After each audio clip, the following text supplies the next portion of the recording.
Good afternoon, everyone in Los Angeles. Και καλό βράδυ σε όσους μας παρακολουθούν από την Ελλάδα και ιδιαίτερα στους φίλους μας στο Geraki που έχουν μείνει ξύπνοι τόση ώρα να μάθουν λίγο για το χωριό τους. My name is Sharon Gerstel, and I have the pleasure of directing the UCLA Stavros Niarchos Foundation Center for the Study of Hellenic Culture. Thank you for being here today and for sharing this very special occasion with us. 2024-2025 marks the beginning of the 5th academic year of our center, and I'm particularly proud of how much we've all accomplished working together to build one of the premier centers of Hellenic culture in the United States, if not internationally. I'm deeply indebted to our community partners, including St. Sophia Greek Orthodox Cathedral, under the pastoral leadership of the wonderful Father Geraki, who's here with us today. Thank you for providing us with the space and the enormous screen for today's lecture. I'm also grateful for our ongoing collaboration with the Greek Heritage Society, now under the very able leadership of Bessie Lazarus. Those who are here today will be treated to an exhibition of the beautiful textiles brought from Greece by our grandmothers. Please spend a few moments looking at the exhibition following the lecture as you feast on portokalopita and other sweets. I've just heard they're also bringing diplas, which makes me very happy. I also want to acknowledge and emphasize our center's very important partnership with the Cultural Society of Geraki Laconia. It is this partnership that we honor with today's event. I want to acknowledge with enormous gratitude our partnership with the Consulate General of Greece in Los Angeles and the warm support of our Consul General, Christina Valasopoulou, as well as the support of the Honorable Honorary Consul General of Cyprus, Andreas Kyprianidis, who is also here with us today. Thank you for being here with us. And now I'd like to invite Consul General Valasopoulou to begin this event by offering a few reflections.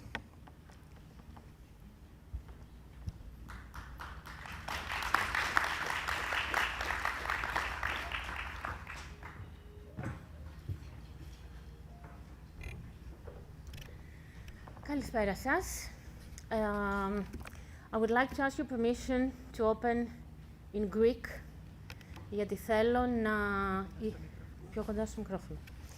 Γιατί θα ήθελα η κυρία Χρυσούλα, που είναι η εκλεκτή καλεσμένη του Σταύρος Νιάρχος και της καθηγήτριας κυρίας Γκερστέλ, να ακούσει πραγματικά τις ευχαριστίες μου για το έργο της και σε όλο το Geraki για το έργο που κάνουν για την Ελλάδα. Μας συγκινείτε. I would like to thank everybody for being here.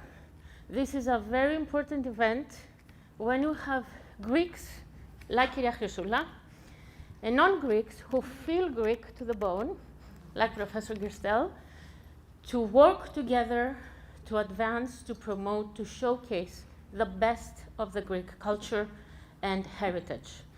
So without further ado, I would like to congratulate the Stavros Niarchos Center for its 5th year. They have done such a wonderful job, and all of you support them, and we should support them. Κυρία Χρυσούλα, σας αγαπάμε και σας θαυμάζουμε. Thank you.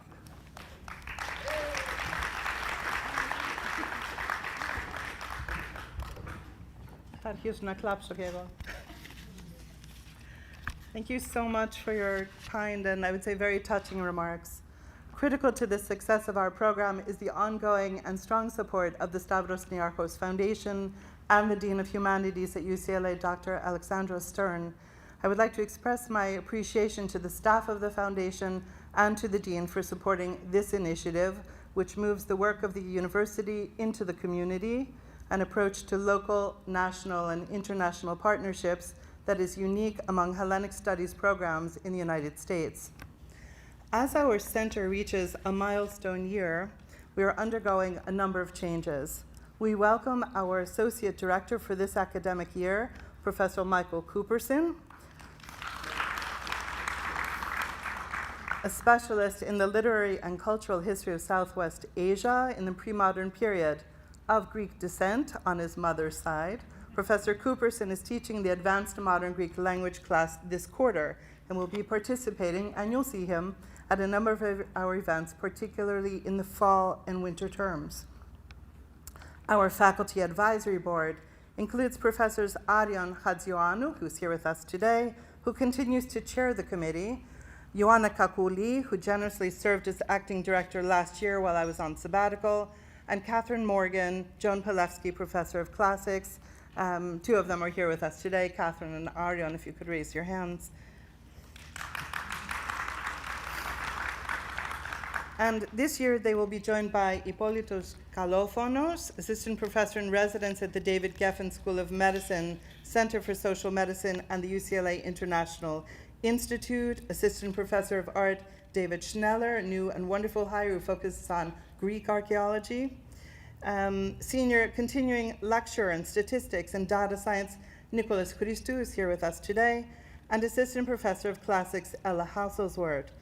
Our community advisory board, chaired by Dr. Michel Patsakis, who is here, has been expanded through the addition of Stephen Dimopoulos and Dr. Anna Yalourakis. And I'm thrilled that Stephen and Anna, who both have tremendous leadership skills, will be working with us to expand the work of our center.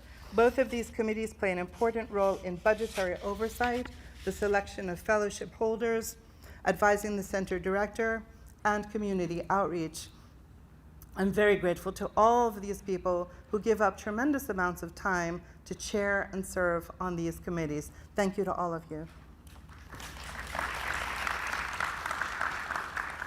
Now, we're joined this fall by our Yefira artist in residence. Here he is, Dr. Alexander Lingas, visiting professor in the Herb Albert School of Music, who will be directing a performance of Capella Romana here at St. Sophia in the cathedral on October 27th at 5 p.m. Titled In the Footsteps of St. Demetrius, this performance coincides with the celebration of the saint's feast day. The performance, supported by St. Sophia Greek Orthodox Cathedral, is being held under the auspices of the Greek metropolis of San Francisco and the Consulate General of Greece in Los Angeles. Professor Lingas and I have just begun co-teaching a graduate course this quarter, which will introduce students from UCLA and elsewhere to the art and music of late Byzantine Thessaloniki. We just had our first class on Friday.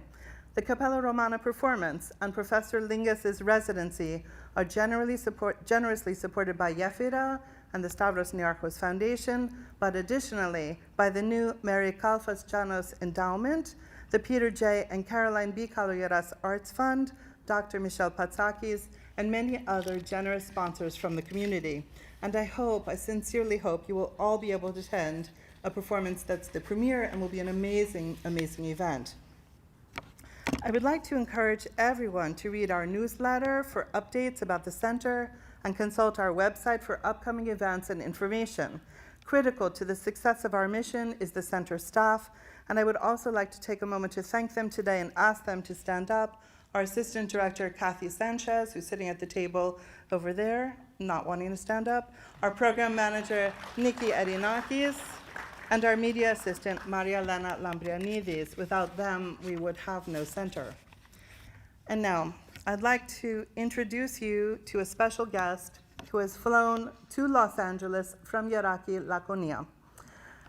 Chrysoula Stamatopoulou, who has been called the last weaver of Geraki, has been involved in this form of art for decades. As a practitioner of weaving, she has made it a mission to preserve older Kilims from the village, teach the centuries-old patterns to those interested in the craft, and expand interest in the art of weaving of Geraki through her teaching and administration of Ergastieri, the village's weaving workshop.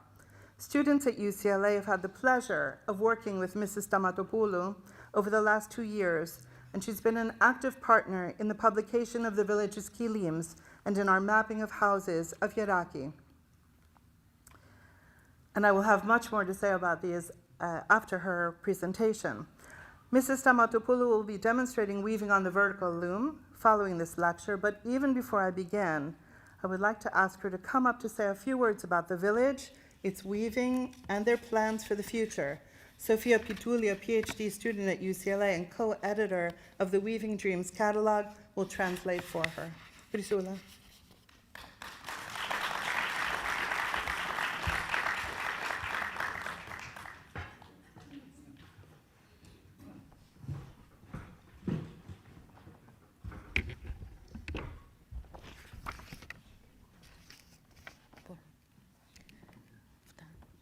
κυρία πρόξενε της Ελλάδος, κύριε πρόξενε της Κύπρου, εδεσιμότατε Γκάρη, καθηγήτρια Γκέρστερ.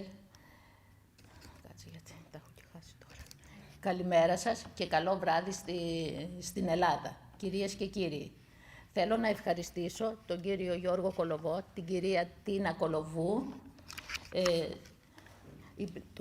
το Ίδρυμα Σταύρος Νιάρχος με το πρόγραμμα Γέφυρα και τους φοιτητές Σοφία, Κριστίν, Κατρίνα, Κάθριν, Τζούλιετ, Νικολίνα, Ορόρα και Λούι για τη βοήθειά τους σε αυτό το πολύ σημαντικό έργο. Consul General of Greece, Ms. Valasopoulou, Consul General of Cyprus, Mr. Kyprianidis, Father Gary, Professor Gerstel, good morning and good evening to those in Greece, ladies and gentlemen. I would like to thank the Stavros Niarchos Foundation and Gefira, as well as Mr. and Mrs. George Kolovos and Tina Kolovos, the graduate students Sofia, Christine, Katrina, Catherine, Juliet, Nicolina, Aurora and Louis, for their support to this important project.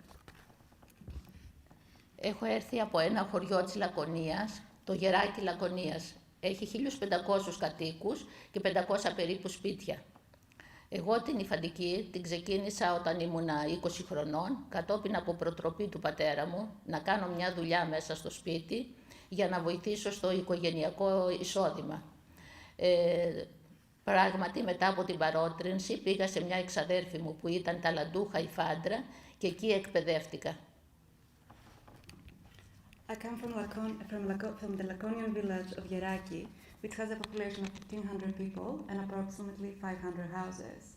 I started weaving when I was 20 years old at my father's encouragement, as he urged me to engage in some work at home. So I went to my cousin, who was a talented weaver, and I learned how to weave from her.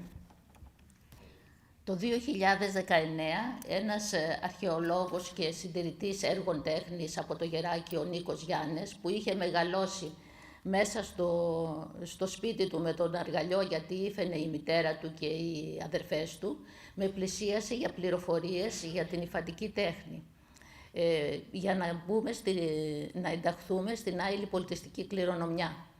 Πράγματι έγινε η αίτηση και ύστερα από αρκετό καιρό γραφτήκαμε στους εθνικούς καταλόγους της χώρας. In 2019, an archaeologist and art conservator from Geraki, Nikos Yannis, who had grown up next to the weaving loom of his mother and sisters, approached me to gather information about the weaving tradition of Geraki. The goal was to have the art of weaving in Geraki inscribed into the National Intangible Cultural Heritage List. Indeed, the art of weaving is now included in the National Intangible Cultural Heritage List.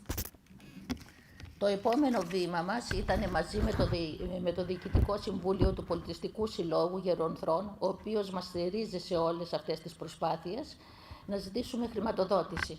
Απευθυνθήκαμε στον Αντιπεριφερειάρχη Λακωνίας, τον κύριο Βερούτη, ώστε να δημιουργήσουμε μια σχολή υφαντικής για να κρατήσουμε την τέχνη. Πράγματι, μας ενίσχυσε οικονομικά και αποκτήσαμε 16 αργαλιούς, καθώς επίσης και νήματα για την υφαντική. Σε συνεργασία με την αναπτυξιακή του Πάρνονα, έγινε και χρηματοδότηση και για τις 2 δασκάλες υφαντικής. The next step we took, together with the board of the Cultural Society of Geraki, which support us all in all of our efforts, was to request funding from the Deputy Regional Governor of the Peloponnese, Mr. Veroutis, to establish a weaving school. Indeed, he provided us with financial support, and we acquired 16 looms, as well as yarn for weaving. In collaboration with the Partner Development Organization, we received funding for 2 weaving instructors. Ο δήμαρχός μας, ο κύριος Βέρτος, μας παραχώρησε μια αίθουσα στο δημοτικό ξενώνα του χωριού και εκεί δημιουργήσαμε το εργαστήρι μας. Μέχρι στιγμής έχουν παρακολουθήσει 62 άτομα, άντρες και γυναίκες, τα μαθήματα υφαντικής. Από αυτούς οι 15 περίπου έχουν αργαλιούς στο σπίτι και υφαίνουν τα δικά τους έργα. Our mayor, Mr. Verdos, allocated a room in the municipal guest house of Fergastiri, the weaving school of Geraki. To date, 62 students, both men and women, have attended our weaving seminars, and of these, 15 weave on their own looms in their homes. Από τον επόμενο μήνα θα ξεκινήσουμε πάλι σεμινάρια με την περιφέρεια Και παράλληλα θα λειτουργήσει και σχολή διετούς φοιτήσεως από πανεπιστημιακής εκπαίδευσης με την αιγίδα του Πανεπιστημίου Δυτικής Αττικής και Θεσσαλίας. Starting next month, seminars will resume in collaboration with the region of the Peloponnese, and at the same time, a 2-year degree program will be established under the auspices of the University of Western Attica and the University of Thessaly. Το 2023 ξεκίνησε η συνεργασία μας με το UCLA, με το Πανεπιστήμιο UCLA, με σκοπό την καταγραφή και φωτογράφηση των γερακίτικων κιλιμιών από τον 17ο αιώνα μέχρι τον 21ο. Στην αρχή οι κάτοικοι μας αντιμετώπισαν με δυσπιστία, λίγο διστακτικά. Στην πρώτη καταγραφή των κιλιμιών φωτογραφίσαμε 30 κιλίμια και μερικά ταγάρια. Όταν όμως είδαν τις προσπάθειες που γινόντουσαν, όλοι οι κάτοικοι του χωριού άνοιξαν τα μπαούλα τους και μας έδωσαν ό,τι είχαν. Μέχρι στιγμής έχουμε φωτογραφίσει 200 κιλίμια και ταγάρια. Τώρα είναι όλοι περήφανοι για το έργο που έχει πραγματοποιηθεί. In 2023, our collaboration with UCLA began with the aim of documenting and photographing kilims from Geraki dating between the 17th and the 21st centuries. At first, the villagers were hesitant. During the documentation in the first year, we photographed about 30 kilims and a few tagaria, solder bags. However, as the residents of Geraki saw our efforts, then they gradually opened their trunks, and now we have reached 200 kilims and bags. Now everyone is very proud of the work that has been accomplished. Επίσης, μαζί με τους φοιτητές επισκεφτήκαμε το βουνό των Βάρνονα και μαζέψαμε βότανα ώστε να βάψουμε νήματα. Μαζέψαμε φλούδες από καρύδια, ρίζα από το ριζάρι, βαλσαμόχορτο και σπάρτο και βάψαμε νήματα σε διάφορα χρώματα. Η διαδικασία είναι πολύ απλή. Βράζουμε τα φυτά και προσθέτουμε ξύδι και αλάτι για να σταθεροποιηθεί το χρώμα. Έπειτα προσθέτουμε τα νήματα ώστε να βράσουν μέσα στο μείγμα και να πάρουν το χρώμα. Βγάλαμε διάφορες αποχρώσεις με βάση την ποσότητα του φυτού και την διάρκεια του βρασίματος. Additionally, with graduate students, we visited Mount Parnon and collected plants to dye yarn. We collected walnut peel, dyer's madder, St. John's wort, evergreen shrub, and dyed yarn in various colors. The process is very simple. We boiled the plants and added vinegar and salt to stabilize the dye mixture. Then we added the yarn in the boiling mixture in order to absorb the plant dye. We achieved various shades depending on the quantity of the plant dye and the boiling duration. Επίσης, έχουμε ολοκληρώσει σε συνεργασία με το Πανεπιστήμιο του UCLA μια ιστοσελίδα με ψηφιακό αρχείο και συνεντεύξεις. Το υλικό αυτό ανήκει στον Πολιτιστικό Σύλλογο Γερονθρών και απευθύνεται σε ερευνητές. Από δική μας πλευρά συνεχίζουμε να μαζεύουμε πληροφορίες για την ιστορία της γερακίτικης υφαντικής. Επίσης, σε συνεργασία με το Πανεπιστήμιο UCLA έχουμε τελειώσει και θα τυπώσουμε ένα χάρτη με πληροφορίες για τα σπίτια των παλαιών και νέων υφαντριών του Γερακείου, καθώς και τα αξιοθέατα του χωριού μας για όσους μας επισκέπτονται. We have also completed, in collaboration with UCLA, a website with a digital photographic archive and interviews. This material belongs to the Cultural Society of Geraki, and its use is intended for research purposes. On our part, we continue to gather information about the history of weaving in Geraki. Additionally, in collaboration with UCLA, we have finished and will print a map with information about the homes of both old and new weavers in Geraki, as well as the attractions of our village for those who visit. Αυτή τη στιγμή στο UCLA βρίσκεται η έκθεση της φωτογράφου Αφροδίτη Βουλγαράκη από το Γεράκι με τίτλο «Κλωστή και γη». Η έκθεση θα παραμείνει ανοιχτή μέχρι τις αρχές Δεκεμβρίου. Σας προτρέπω να την δείτε, καθώς πορτρέτα ανδρών και γυναικών αντικατοπτρίζουν τις στιγμές από την καθημερινότητα των κατοίκων του Γερακείου και τις σχέσεις τους με την έφορη γη μας. Currently at UCLA is the exhibition of photographer Afroditi Vulgaraki titled Thread and Land. The exhibition will remain open until early December. I encourage you to see it as its portraits of men and women reflect moments from the daily lives of the residents of Geraki and their relationship with our fertile land. Οι στόχοι του Πολιτιστικού Συλλόγου Γερονθρών και των Υφαντριών είναι οι εξής. Να ενταχθεί η τέχνη μας της υφαντικής στην UNESCO. Να φέρουμε βραβεία που θα αναγνωρίζουν την τέχνη μας στο Γεράκι. Να διαδοθεί ευρέως η υφαντική τέχνη παντού. Και να αγοράσουμε ένα κτίριο ώστε να ανοίξουμε μουσείο για την υφαντική τέχνη. The goals of the Cultural Society of Geraki and the weavers are as follows: to have the art of weaving inscribed in UNESCO, to gain awards that recognize the art of weaving in Geraki, to widely spread the art of weaving, and to purchase a building to establish a museum for the art of weaving. Στο Geraki υπάρχει ένα τριόροφο μαρμάρινο κτίριο, το οποίο ήταν η κατοικία οπλαρχηγού της Ελληνικής Επανάστασης του 1821. Το εσωτερικό του κτηρίου έχει φωτογραφηθεί από τον φωτογράφο Τατάκη. Αυτό το κτίριο είναι ιδανικό για να γίνει το Μουσείο Υφαντικής Τέχνης του Γερακείου. Ο χώρος θα χρησιμοποιηθεί για μουσείο, εργαστήρι υφαντικής, ερευνητικό κέντρο για τα κιλίμια της περιοχής, καθώς και μέρος της βιβλιοθήκης μας. In Geraki, there is a three-story marble building that was the residence of a military commander of the Greek Revolution of 1821. The interior of the building has been photographed by the photographer George Tatakis. This building is ideal to become the museum of the weaving art of Geraki. The space will be used for a museum, a weaving workshop, a research center for the Kilims of the region, and part of Geraki's library. Παρότι η διαφορά ώρας και η απόσταση είναι μεγάλη, σήμερα συνδεθήκαμε Λος Άντζελες και Geraki για να μοιραστούμε την αγάπη για τον τόπο μας. Να ξέρετε πως ένας λαός που δεν τιμά και δεν τηρεί τα ήθη και τα έθιμα και τις παραδόσεις του είναι καταδικασμένος να χαθεί. Θα χαρώ πολύ να σας δω όλους στο χωριό μας και να σας δείξω τα πολύτιμα υφαντά μας. Although the time difference and distance are significant, today we connected Los Angeles with Geraki to share our love for our homeland. Know that a people who do not honor and uphold their traditions, their customs and values are destined to perish. I will be very happy to see all of you in our village and show you our precious weavings. Θα ήθελα να ευχαριστήσω τον Περιφερειάρχη μας κύριο Πτωχό, τον Αντιπεριφερειάρχη κύριο Βερούτη, τον Δήμαρχό μας κύριο Βέρδο, τον κύριο Μπερέτσο από την Αναπτυξιακή του Πάρνονα, την Πρόεδρο του Πολιτιστικού Συλλόγου Γερακείου κυρία Ανθή Σαράντη, τον Πρόεδρο της Κοινότητας κύριο Τσολομίτη και τον Πολιτιστικό Σύλλογο Γερακείου που στηρίζει όλες τις προσπάθειές μας.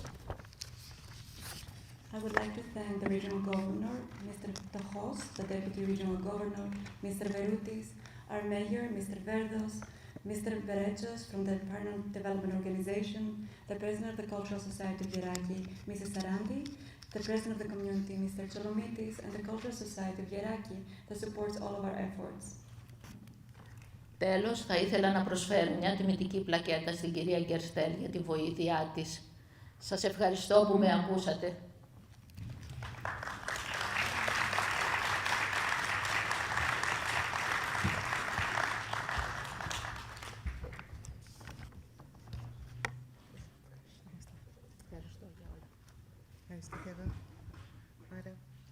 Ευχαριστώ θερμά. Και εγώ Ναι.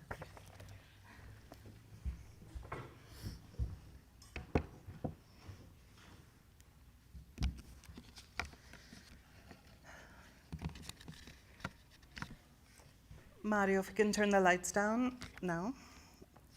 Thank you. Thank you so much, Crisula. Είναι μεγάλη μου τιμή.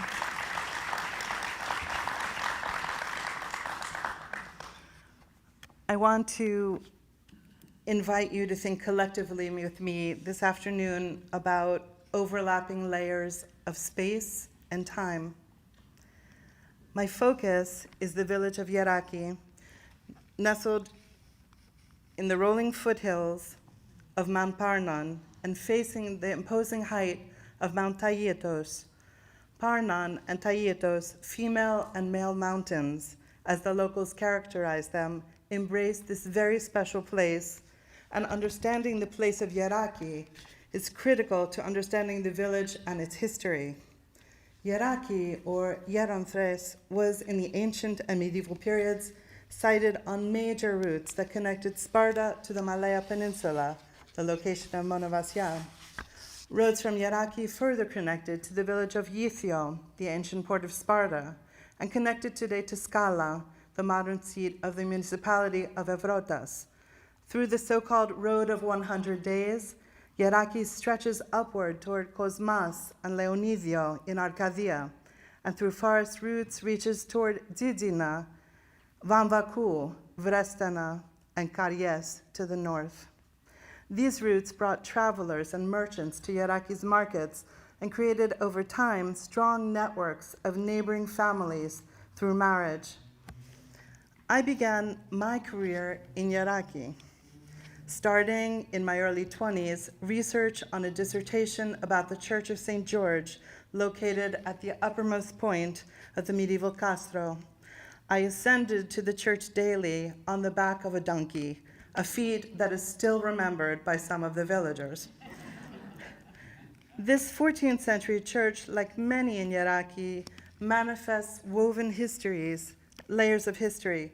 The carved ancient relief moved from the ruins of a temple to adorn the lower register of the built templon, sculptural fragments from an early Christian basilica, and an emblem here on St. George's shield, influenced by the Crusaders who once ruled from this site.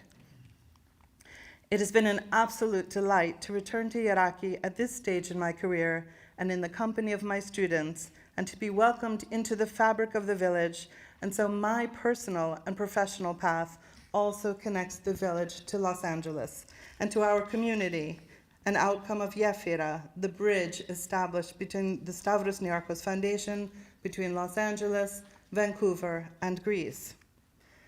Now, as many of you know, I spent the last year on sabbatical studying Geraki Laconia and working together with villagers and with UCLA PhD student Sofia Pituli on this large-scale catalog of Kilims woven in Geraki between the 17th and early 20th century. I hope you will have a chance to look at the catalog, which was published just this week through the very generous support of George and Tina Kolovos, Yefira, and the Benaki Museum, and I deeply want to thank George and Tina, who are here with us today, for their assistance with this catalog. Thank you.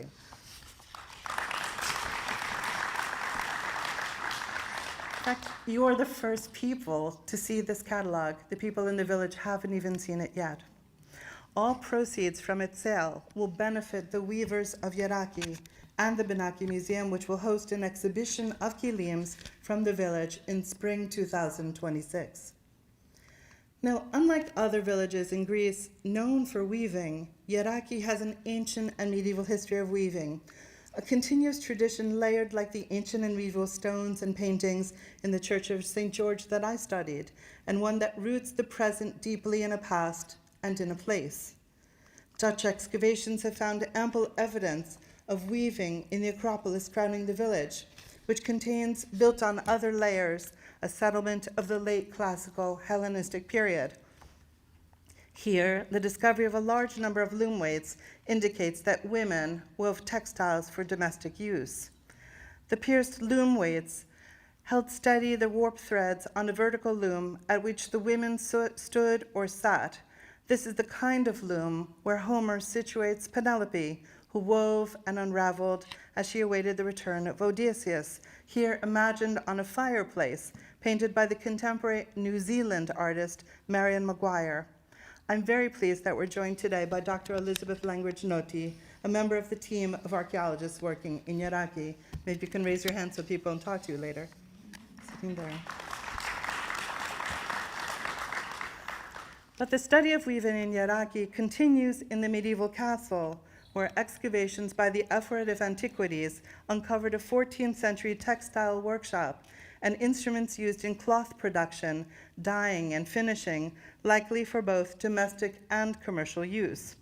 Byzantine manuscripts, like this 13th century Book of Job, represent women working at vertical looms, the warp threads weighted by loom weights or wound around the lower bar of the wooden frame. As a response to weaving in the medieval castle, Byzantine churches in Geraki, painted at the time of the workshop's operation, include the unusual representations of highly ornamented textiles, like the cloth covering the funerary bier of the Virgin, melding together house and church, work and prayer. Weavings preserved from Geraki, as you will see, date as far back to the late 17th century. By the mid-20th century, a census in the village recorded more than 200 looms at work, a density that points to a production on a large scale. This past summer, students from UCLA mapped more than 90 houses from the last century where known weavers have lived. These are the numerous red dots on the map. In its time, 1 out of every 3 houses in the village had a loom and at least one weaver. This includes the house of the Amandogini Yanne, who was honored at the 8th International Exhibition in Thessaloniki in 1933 for her weaving. One of her kilims, decorated with a pattern called pandofles, the one in the center, is today found in the inekonitis of the main church of the village.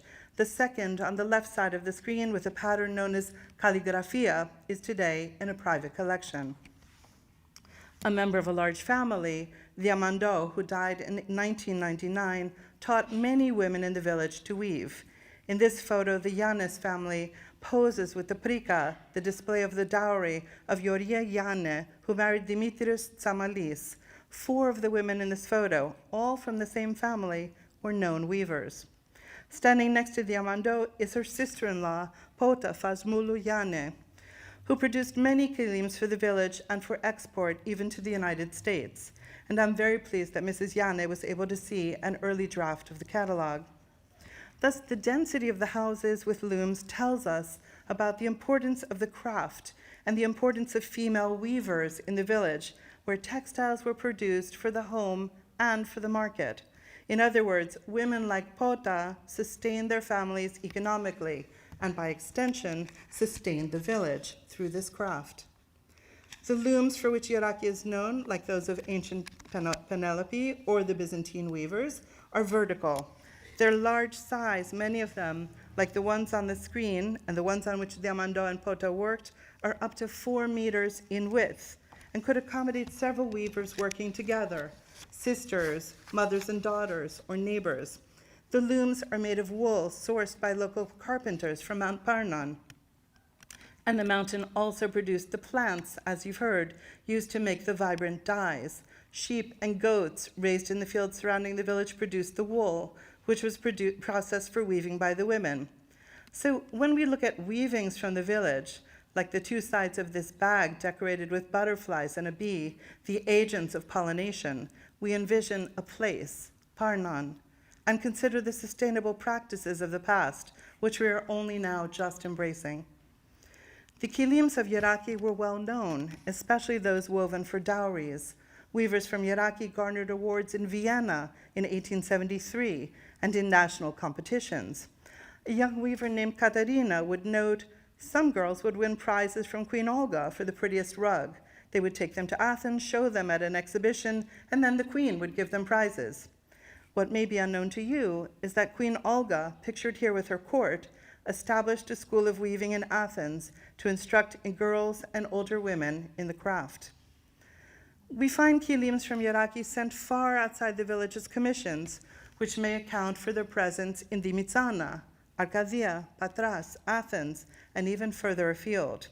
In recognition of the importance of the village's long history of weaving, as Mrs. Stamatopoulou proudly mentioned, in 2019, the textile art of Geraki on the vertical loom was inscribed in the Greek National Intangible Cultural Heritage Index, a truly great honor for the village. Thus, the history of Geraki is told through weaving. Kilims represent marital alliances, and as we shall see, form part of life cycle rituals, whether in the home or in the church. They are fiercely protected in the village, and only through trust and faith do Gerakites open trunks and cabinets to reveal these woven treasures. Every kilim tells the story of the woman who made it and the person to whom it has passed through inheritance. They reveal both joy and sorrow, peace and war, births, marriages, and deaths. These moments are reflected in bright or dark colors and joyful or sorrowful motifs. These weavings are, in a sense, the threads that bind families together across generations. The interlocking of warp and weft represents the interweaving of community. Let us look at three works closely in order to understand why kilims woven in Geraki are special. This is the oldest kilim preserved from the village. Its subject, the tree of life, is one of the most common themes for dowry kilims in Geraki, and the skilled weaving is executed in deeply saturated colors. At the bottom of the central panel is the date of the kilim's creation, 1686, and the initials Chi Rama Sigma, which identify the weaver Chrysoula Iorir Scarvuni. For Geraki weavers like Chrysoula Scarvuni or Chrysoula Stamatopoulou, the tree of life signifies the human lifespan, and in this kilim and in many others, two trees are represented together, indicating the joining of a couple. The lower tree stems from a vessel that resembles a womb with curling handles that weavers liken to ovaries. The branches represent the stages of the human life, which terminates in a white flower, the hair of the elderly. Surrounding the tree are images of symbolic value, roosters, signs of virility and fertility, snakes, the protectors of the household, fish, a sign of faith, and dogs, images connected, of course, with notions of loyalty. The blooming trees of life provide the organizational structure of more than 100 kilims woven in the village and found in monastic and private collections. This kilim, woven around 1900, contains the initials Sigma Kappa, one time woven backwards, perhaps indicating the collaboration of two individuals working from the front and back of the loom. Here, an elongated tree is combined with images of everyday life, three girls of the village dancing at the top, and two girls picking fruit or olives in the lower part of the kilim. They are surrounded by images of abundance, a vine scroll, roosters, snakes, keys that are said to unlock opportunities, and even four black crows, said to symbolize longevity. This kilim, woven around the year 1895 by Marigo and Strataku in Mirtia, a village around 13 kilometers from Geraki, was woven there. Marigo wove the kilim when she was around 15 years old as a gift to her sister, Diamando, on the occasion of her marriage to Dimitrios Sinis. Marigo, who never married, remained in Mirtia and passed away before the death of her sister. The kilim is one of several decorated with the image of a tsolias.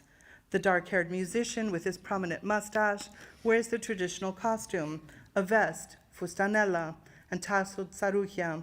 He is surrounded by animals found in the village, donkeys, dogs, and roosters. The two white fish represented on either side of the musician's head may reinforce notions about the ichthys, the fish, as a symbolic representation of Christ, or may signal the village's connection to the sea nearby.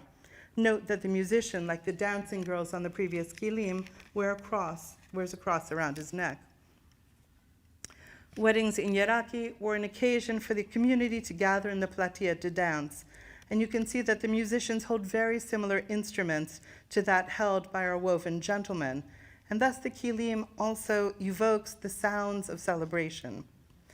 These three kilims represent different strategies of representing the same subject, but what differentiates kilims in Geraki from those in other locations in Greece is the prominent place of the people, who stand at the center of the kilim, surrounded by the bounty of the earth. And this bounty reflects what the weaver saw and what she imagined around her. And it also expresses her wishes for her marriage or for the marriages of those who commissioned the work. The larger number of kilims do not have human figures, but you can already identify the common elements: the central tree or trees, the roosters, the lush vegetation, snakes, fish, and in the case of the tree at the center, ornate butterflies. The kilims are frequently marked with the initials of their creators and are handed down within families as treasured heirlooms connecting one generation to the next. The kilim on the left was passed from mother to daughter, the kilim in the center from mother-in-law to daughter-in-law, and the one on the right across generations. This kilim was woven by Vasiliki Ioannou Nikia in 1900 in the house on the left in Geraki. It was brought to Sydney, Australia by the weaver's granddaughter, Vicky, and was gifted this year to Vicky's granddaughter, Victoria, the great-great-granddaughter of the weaver. All the women shared the same baptismal name, Vasiliki. This pattern of passing kilims through family is not unusual, connecting the weaver through naming conventions to her female descendants and connecting Geraki to Gerakites in diaspora.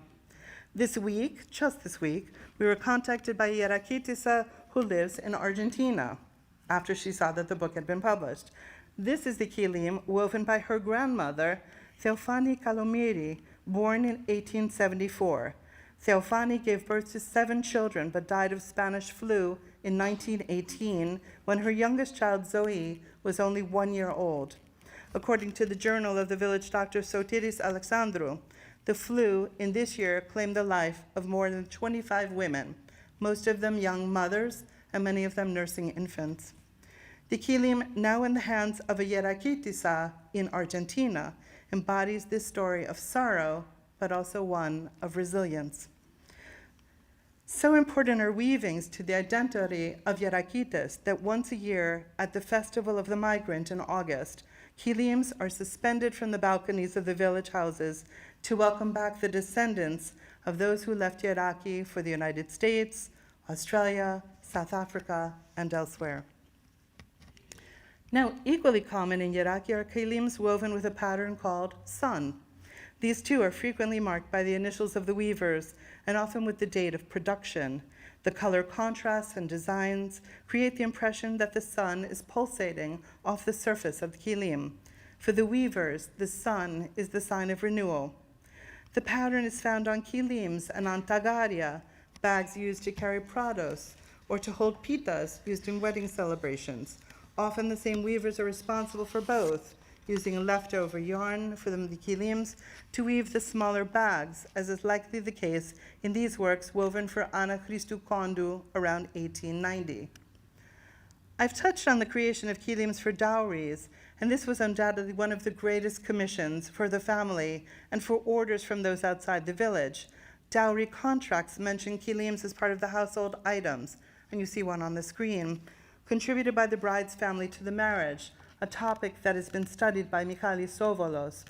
Preserved contracts include this one of January 20th, 1876, in which Margarita, the widow of Yorgos Poulitsas, and her son Elias G. Poulitsas provided a dowry for their daughter and sister, Panayota, to marry Dimitrios Athanasios Varlas, a farmer. The dowry includes a kilim, in addition to clothing for the bride and bedding, blankets, and a quilt. But this document only tells part of a family history. Panayota was the second wife of Dimitrios. His first wife, Georgitsa, died in childbirth. Panayota, his second wife, the one in the Prikosymfono, died shortly after giving birth to the third child, and it was left to his third wife, Filiom, to raise his 4 children. This story is all too typical for the village and is told as well through kilims. In fact, this kilim and tagari, which I just showed you, were woven for the young bride of Georgitsa's son, the son she never met. As I mentioned, once the kilims were woven, the family would display the assets. Beautifully woven kilims indicated the skill of the women and manifested the wealth of the family. Brought to the house of the new couple, the kilims were likely stored away in trunks, which accounts for the preservation of their colors. It is these trunks that have yielded many of the kilims that were included in the Weaving Dreams catalog. But kilims had other functions within Geraki society, and these are also important to understand. Many of the kilims are found today in churches and monasteries in Laconia and Arcadia. The church of Ayanagiri in Cosmas, Arcadia, has an exceptional collection of kilims from Geraki, all given as offerings to the church as petitions to the healing saints Cosmas and Damianos. The kilims were both whole and, as you can see, fragmentary, cherished and used.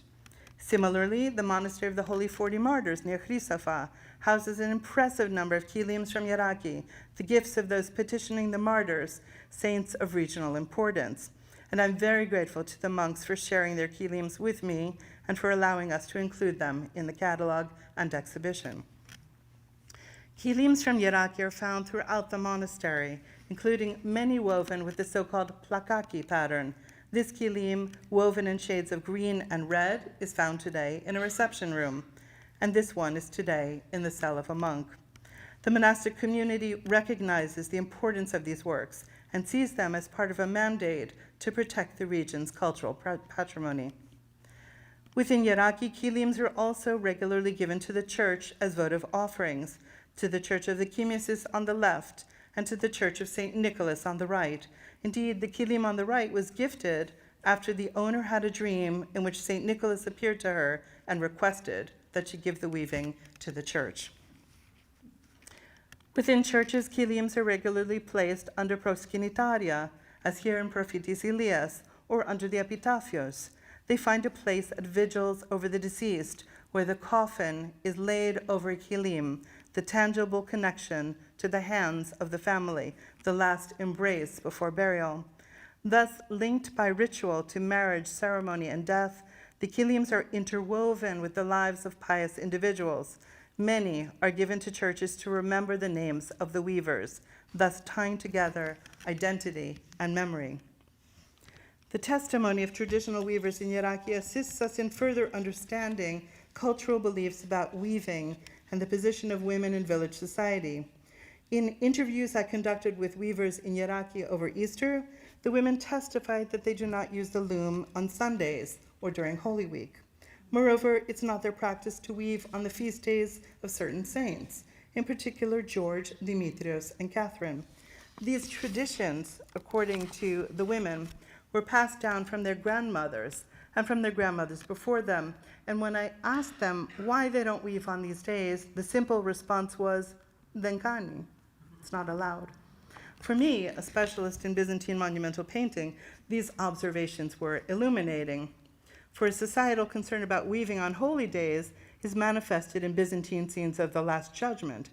Here in the Church of the Virgin in Karidi, Crete, a female weaver labeled as the Anifandu is represented among the condemned sinners with skeins of wool, or more likely heavy loom weights, suspended around her neck in perpetuity. Her bound hands prevent her from weaving. And to the right, a condemned weaver in the Church of the Sotir in Spili carries the heavy vertical loom in perpetuity. According to Geraki weavers, looms are left untouched during times of intensive agricultural labor. This is particularly the case during the harvesting of olives, a mainstay of the agrarian economy in Laconia from at least the 12th century, if not earlier, according to written sources. Two of the most important implements for the preparation of wool and for weaving, the kteni, the beater, and the lanara, the comb, share names with a traditional tool, the rake used for the olive harvest. This overlapping terminology brought beating kilims, combing wool, and raking olives together, as the tools were employed by female hands. Looking at overlapping time and space together helps us to understand the shape of villages like Geraki and certain belief systems that were at play. We're reminded that in the village there is an unbreakable tie to the past, whether through the indelible presence of earlier buildings, like the ever-present castle in Geraki, or Byzantine churches in the village, through shared naming practices which bound generations of families to saints and to each other, and allowed kilims to be passed from woman to woman, and through common belief systems, rituals, and prayers.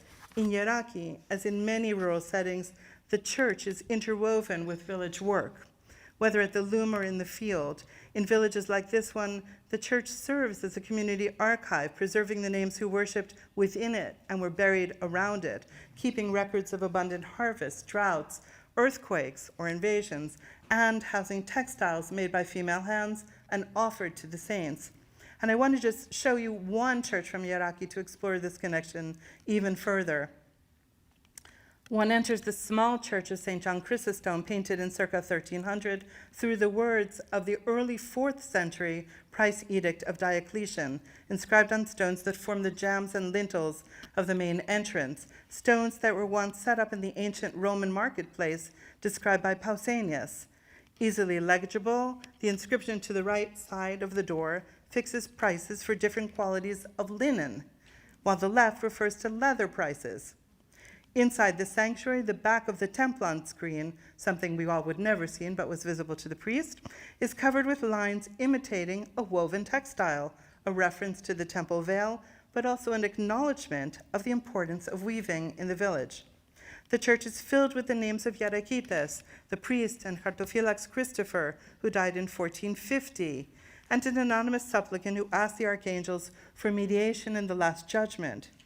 The church preserves a number of graffiti on the sanctuary screen, recording the names and death dates of clergymen, beginning in the year 1575 with Ioannis, and ending in the year 1811 with the passing of Ioasaph, the bishop of Elos and a native of Geraki. The graffiti on the screen refers to the death in 1728 of a man named Vanoukas in Geraki, and yet another of 1696 refers to a man named Yanakis, who at Easter, paradoxically, was collecting olives.